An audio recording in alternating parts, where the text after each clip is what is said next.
예, 이재명 전 지사가 대선 패배 해단식 이후 처음으로 외부의 모습을 드러냈습니다. 대선 낙선 인사 도중에 사고로 숨진 민주당원의 빈소를 조문하기 위해서인데요. 일주일 만입니다. 화면 보겠습니다. 최선을 다했지만 기대에 부응하지 못했습니다. 함께해 주신 많은 국민 여러분, 밤낮 없이 땀 흘린 선대위 동지들과 자원봉사자, 당원 동지들과 지지자분들께 죄송하다는 말씀과 함께 여러분의 뜨거운 헌신에 고마움을 전합니다.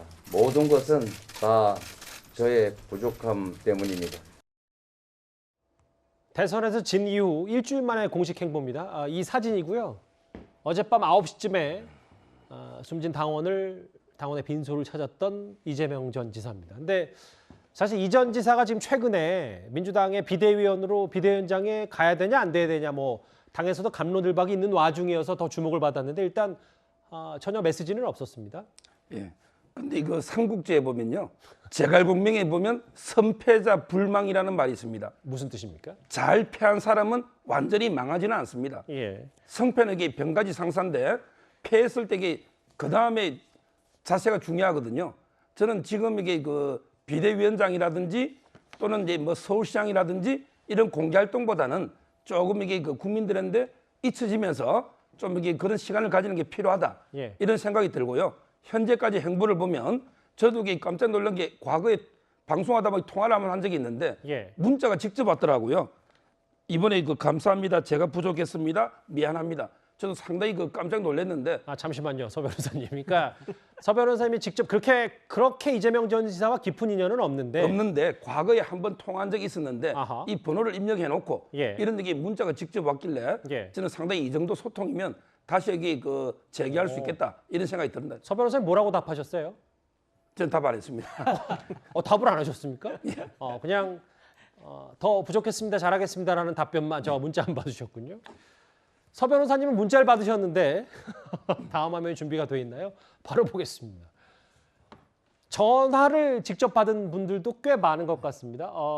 그제부터 이틀 동안 170명이 넘는 민주당 의원 전원이 혹은 80명의 원외 지역위원장들에게 이재명 전 지사가 일일이 전화를 했다는데 이도원 의원이 보셨을 때 이게 단순한 선거 이후에 감사 인사입니까? 아니면 이재명 전 지사의 다른 생각도 좀 있는 겁니까? 둘 다죠. 감사도 해야 되고 앞으로 정치도 해야 되니까요. 근데 일부 중진 의원들을 포함해서 나는 전화 안 받았다 하는 분들이 있는 거 보니까 다 한 것 같지는 않습니다. 그래서 왜 빠졌는지 모르지만 필요에 따라서 한 것 같고 어쨌든 그 대부분의 현역 의원들 그리고 이제 당협위원장들한테 한 것 같은데 이재명 전 후보가 굉장히 지금 고민이 많을 거예요. 그러니까 우리가 합리적으로 생각하면은 대선 패배 이후에 조금 그 휴직기를 갖다가 한 2024년 총선 정도에 등판하는 게 가장 합리적인 정치 일정이라고 보는데 두 가지 문제가 있죠. 첫째는 이제 당내 상황이 현재 당권 다툼을 벌이는데 친문 세력과 이제 친 이재명 세력이 다투는 모습을 보이는데 친 이재명 쪽에서 조기 동판을 요구하니까 그 요구를 아예 거부하기는 어려운 상황이 있고 또 하나는 아무것도 안 하고 있으면은 이제 그 경찰로부터 이제 수사를 받게 되는데 대장동, 백현동, 그다음에 성남 FC 이게 수사를 하다 보면은 조금 어려워질 수 있는 상황이 됩니다.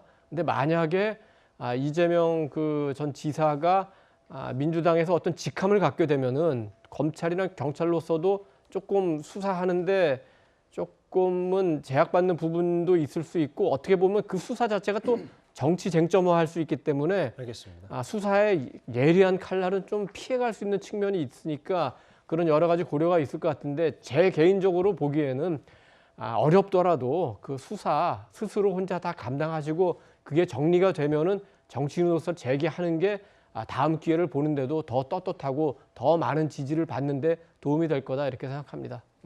빈소에도 갔고 감사 전화도 지금 차례로 돌리고 있는 이재명 전 지사인데요. 이재명 전 지사가 지금 민주당의 비대위원장이 돼야 되는 거 아니냐라는 것과 동시에 지금 윤호중 비대위 체제도 꽤 흔들리고 있습니다. 화면을 좀 보겠습니다. 대선 패배의 그 대표적인 책임자를 할 수 있는 원내대표가 딴 사람들은 전부 총사퇴하고 혼자만 남아서 돌려막기로 하는 거에 대해서 이제 문제 제기가 많았죠. 대선 패배와 책임자를 비대위원으로 하는 것은 지방선거 패배는 물론이고 당연히 분열도 저는 재촉하게 될 거라고 보거든요. 지금 비대위가 갖는 그런 특성들 때문에 그렇게 긴급하게 선정이 됐고 구성이 됐다. 그런 배경을 좀 설명을 했고 자리와 권한에 연연해보는 적도 없이 정치를 해왔고 이후에도 그런 의원들의 의견을 잘 수렴해서 쿨하게 결정하겠다. 그런 마무리 말씀으로 했습니다. 차재현 교수님, 처음에는 윤호중 비대위 비판한 게 김두관 의원하고 몇몇 의원들이었다가 이제는 뭔가 좀 더 그룹들이 커져서 사퇴를 처음으로 공식 제기한 이 계파들이 많은데 거치에 대해서 윤호중 비대위원장이 또 직접 언급을 했어요. 좀 고민이 깊은 것 같습니다.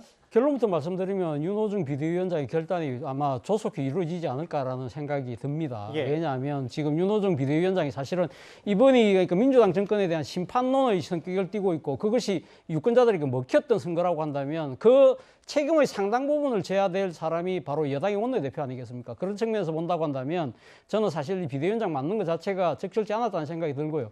그럼에도 불구하고 왜 했을까? 그러니까 지도부가 다 물러나는 상황에서 원내대표까지 물러날 경우에는 지도부에 공백이 있으니까 당이 정상으로 돌아갈 수가 없으니까 그렇다고 해서 외부에서 수요를 할 수 없는 상황이었기 때문에 불가피한 측면이 분명히 있었죠. 그렇다고 한다면 이제 당내에서 인책론이 저렇게 나오고 점점 더 이 여론도 나빠지고 있는 상황이라고 한다면 저는 하나의 대안은 25일 다음 주 금요일 날 이제 예정되어 있는 지금 민주당의 새로운 원내대표 선출을 하지 않습니까?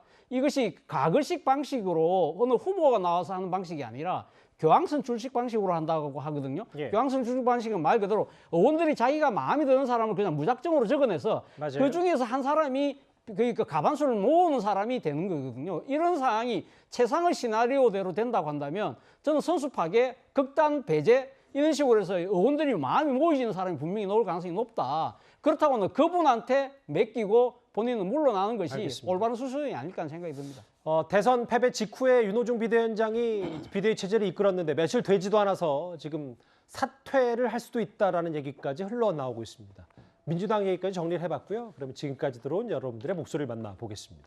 첫 번째 댓글 볼까요? 문 대통령이 5년 전 집무실 이전 얘기할 때 반대한 사람들이 누군지 알겠다라는 표현을 해주셨습니다. 예. 당선인의 의지가 확고해서 용산으로 옮겨질 것 같은데 이왕 옮길 거면 국민과 나라를 위해서 제대로 해주세요라는 표현도 해주셨고요. 청와대를 시민들에게 돌려준다고 약속해놓고 지키지 않는 정권은 국민을 기만하는 것이다 라는 비판도 해주셨습니다. 예.